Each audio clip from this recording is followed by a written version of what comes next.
Et il y a tout de suite eu ce lien entre faire des films, oui, pour défendre l'environnement et pour défendre la nature, mais sans l'abîmer. Voilà, l'image jamais au prix de la survie de l'espèce, enfin en tout cas de l'animal filmé. Et donc ça, cet ADN a toujours été là dans les fondements de l'école, mais on le rend un peu plus visible et on en fait quelque chose de plus concret depuis que la démarche autour de l'écoproduction a débuté en 2022. Et c'est rendu visible aussi au travers d'une charte que les étudiants signent, c'est la charte des étudiants de l'IFCAM, qui au travers de ce travail autour de la charte, c'est la question de se positionner, d'avoir bien conscience des enjeux. Et ensuite, l'IFCAM de porter un travail de réflexion avec d'autres acteurs du secteur de l'audiovisuel autour de cette question d'accompagner les métiers vers des approches plus éco-responsables. Et alors évidemment, nous ici, on a beaucoup à apprendre sur la question du carbone, mais on a en retour un certain savoir-faire lié à notre connaissance des milieux et aussi à notre connaissance le contact fort d'une équipe parce que ça, c'est notre lot quotidien. Et donc, voilà, on avait, nous, à partager avec l'ensemble de la communauté de l'audiovisuel du cinéma certains savoir-faire. Et en retour, on bénéficie, au travers de ces échanges, d'une culture de réduction carbone qui, bien que nous y soyons sensibles, n'était pas notre entrée première. Donc, pour nous, on apprend, on partage aussi. Et c'est vraiment dans ce sens-là que le travail avec Audience et EcoProd est mené. Voilà. Donc là, avec Audience et EcoProd, vous avez coproduit un guide pratique pour tourner dans les milieux naturels.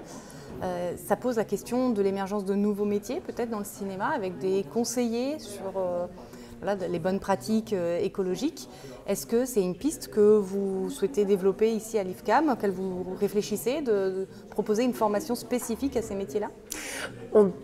L'IFCAM pense que ces métiers vont émerger et que ce soit des métiers à part entière ou des personnes qui vont pouvoir endosser cette casquette-là dans le cadre de leur activité, de régisseuses, de régisseurs par exemple, autour de la production.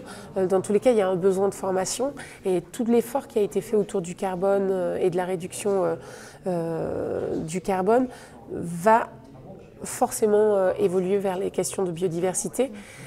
Et la biodiversité a des notions complexes de prime abord. Et donc, il nous semblait important à la fois de pouvoir renseigner sur les enjeux aujourd'hui de préservation de la biodiversité, arriver à reconnecter les différents professionnels à ces questionnements et à ces sujets un peu touffus, un peu techniques, mais en reconnectant aussi avec le plaisir viscéral de se dire qu'on partage un même milieu, une même terre et qu'il faut la protéger. Et donc pour toutes ces raisons, et nous ce que je partageais avec vous sur le savoir-faire que nous avons mis en œuvre et dont nous bénéficions par le biais des intervenants professionnels qui interviennent à l'IFCAM, les anciens étudiants qui reviennent et qui ont eux-mêmes des nouvelles pratiques à partager avec nous, il nous semble pertinent de pouvoir à terme proposer une formation ou du moins intégrer des formations existantes et on trouve que c'est un très très beau projet et on y réfléchit, oui, bien évidemment. Et donc les liens entre l'IFCAM et le FIE Festival sont depuis le début très étroits puisque l'IFCAM est né dans le sillage du Festival de Ménigou, donc il y a 20 ans.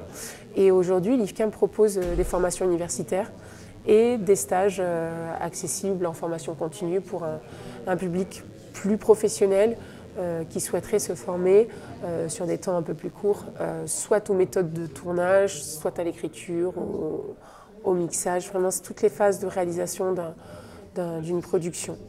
Et ce qui est très important pour nous, c'est cette collaboration avec La Rochelle Université qui nous permet d'avoir avec nous des scientifiques, des chercheurs qui apportent à la formation une dimension très solide au niveau du discours scientifique et de la recherche, ce qui permet aux étudiants d'avoir à la fois une découverte du métier par la technique et l'écriture, comment on raconte des histoires autour des animaux, autour de l'environnement, de sa préservation, mais comment est-ce qu'on va chercher nos sources, comment on concentre un sujet, comment on lui donne une caution scientifique.